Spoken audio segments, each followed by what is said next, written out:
The first time I heard about the opportunity, I was in campus. I remember, I think I was in my second year of engineering. And my mom had come for a training in Malaysia.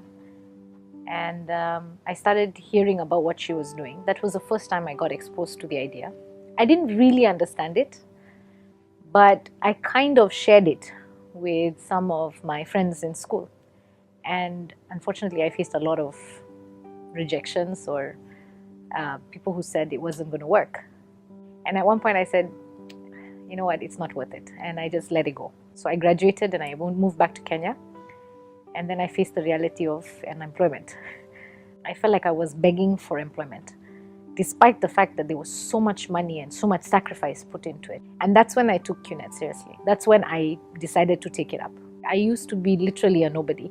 I was always below average, I was mediocre. I never believed I would accomplish much, even in school. You know, I was always the one who was behind everybody else. I always felt behind. I think my most unforgettable moment was when I went to VCon in 2009. And that's when VP Sati had gone on stage. And he just talked about his life. And I heard him say that statement, from nobody to somebody, become a somebody. And that the only way I could make a difference and the way I could uplift my family was to become somebody.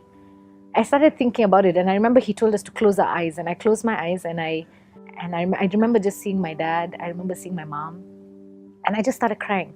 I realized that I was a reflection of them. By being a nobody, I had reflected all the wrong things that they had taught me. And my parents are fighters, they are warriors, and they just represent so much. And I remember that moment when it just clicked. And I said, this is it. If I'm going to do this, I'm going to do it for them. Just that moment of understanding what my dream was, understanding what my purpose was, and that I could be something.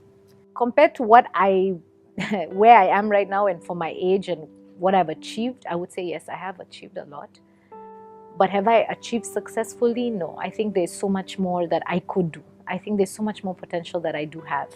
So I still think there's a journey to go. I don't think there's success as a point. I think it's just a journey. Success is the journey itself.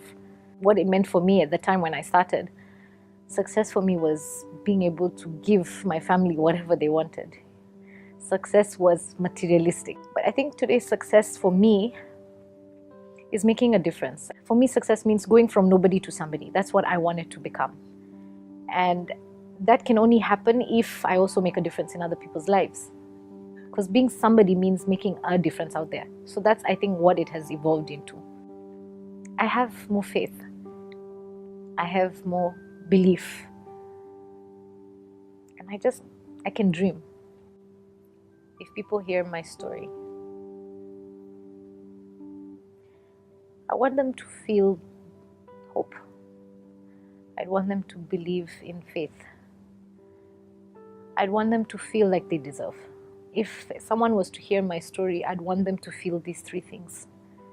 And then most importantly, that I made a difference in my family's life. I think more than anything else, I want to go up there knowing that I made the difference in this family of mine. That would be my dream. That's what I would want people to remember me for, that I made a difference in my family.